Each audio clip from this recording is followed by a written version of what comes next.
Mobile number ये है। मेरा नाम ललिता परमेश्वर पाटोले, मैं नासिक महाराष्ट्र से हूँ। मैं सत्य हूँ।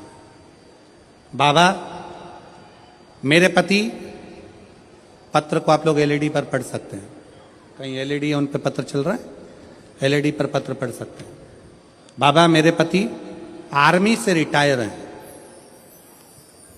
वे अब रिक्शा चलाते हैं और पढ़ाई भी करते हैं।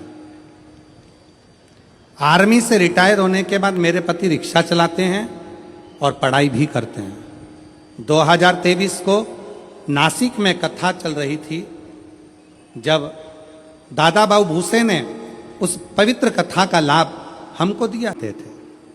ना मेरे पति आपको जानते थे ना मानते थे। गुरुदेव, उनका विश्वास नहीं था, क्योंकि मिलिट्री में सर्विस करते थे, जैसी सोच थी वैसे अनुकूल वो रहेगा। मैंने अपने पति से कहा, आप भले कथा सुनने मत जाओ, मुझे पंडाल के बाहर छोड़कर आ जाओ। मेरे पति मुझे पंडाल के बाहर छोड़ने आते थे, चले जाते थे। तब वो तीसरे दिन पंडाल में भीड़ के वजह से रुक गए। उन्होंने कहा, भीड़ ज्यादा है, वापिस लेने कैसे आऊंगा? तो उन्होंने गाड़ी खड़ी कर तीसरे दिन की कथा में पंडाल में ही रुक गए। पंडाल में रुके। उस दिन धूलिया से एक औरत पैदल आई थी। उसे देखकर मेरे पति के आंखों में आंसू आए। बाबा सबकी सुनता है। उसने उस स्त्री से पूछा, तुम पैदल चलकर धूलिया से नासिक आई हो, तुम्हें बाबा ने क्या दिया? उस महिला ने कहा, मैंने जो मांगा था मेरे भोलेनाथ ने दे दिया, इसलिए मैं पैदल चलकर नासिक तक आई हूं। नासिक तक आई हूं।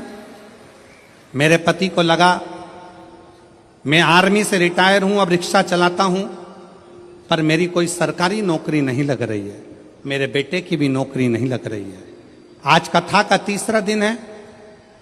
आज मैं पृथ्वी पर बैठकर, पंडाल में बैठकर बाबा से विनय करता हूं, अगर कुबरेश्वर बाबा शंकर जी की कथा में अगर प्रबलता है तो वो मेरी भी नौकरी लगा दें और मेरे बेटे की भी लगा दें।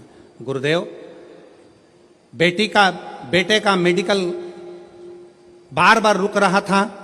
नासिक में उसका मेडिकल होने वाला था और मेरे पति ने तीसरे दिन की कथा में बाबा से गुहार लगाई।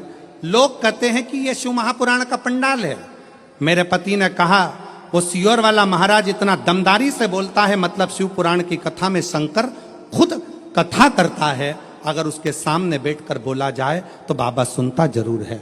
मेरे पति ने गुहार लगाई और बाबा से प्रार्थना कर मेरे पति एग्जाम का रिजल्ट, जिस दिन हम घर पर आए शाम को, उसी दिन बेटे का शाम को फोन आ गया कि पिताजी मेरा सिलेक्शन आर्मी में हो गया, बाबा की कृपा से मैं सिलेक्ट हो गया।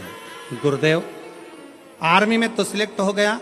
मेरे पति बोले, एक बार सीहोर जाना है, वहां पर जाकर बाबा से अर्जी लगाना है। कथा सुनी। 15 दिन बाद सीहोर पहुंच गए। सीहोर में कंकर शंकर की पूजन कर कहा, बाबा तूने मेरे बेटे की तो नौकरी लगा दी, बस मैं बचा हूं, आर्मी से रिटायर हुआ हूं, रिक्शा चलाता हूं, तू मेरी और नौकरी लगा दे। बाबा की ऐसी कृपा हुई कि बाबा की कृपा से आज ऐसी करुणा, सीहोर से आने के बाद 3 महीना भी पूरा नहीं हुआ और बाबा की कृपा से मेरा बॉम्बे के अंदर मेरा सिलेक्शन जेल के प्रहरी के रूप में हो गया और मैं बाबा को यहाँ प्रणाम करने के लिए आया हूँ।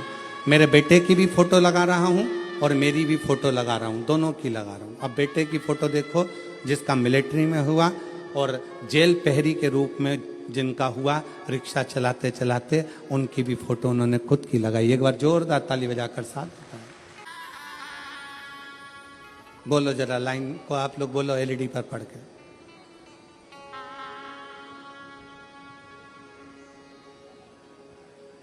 बोलो बोलो जरा, टीवी पर देख के बोलो। कब से खड़े हैं झोली पसार,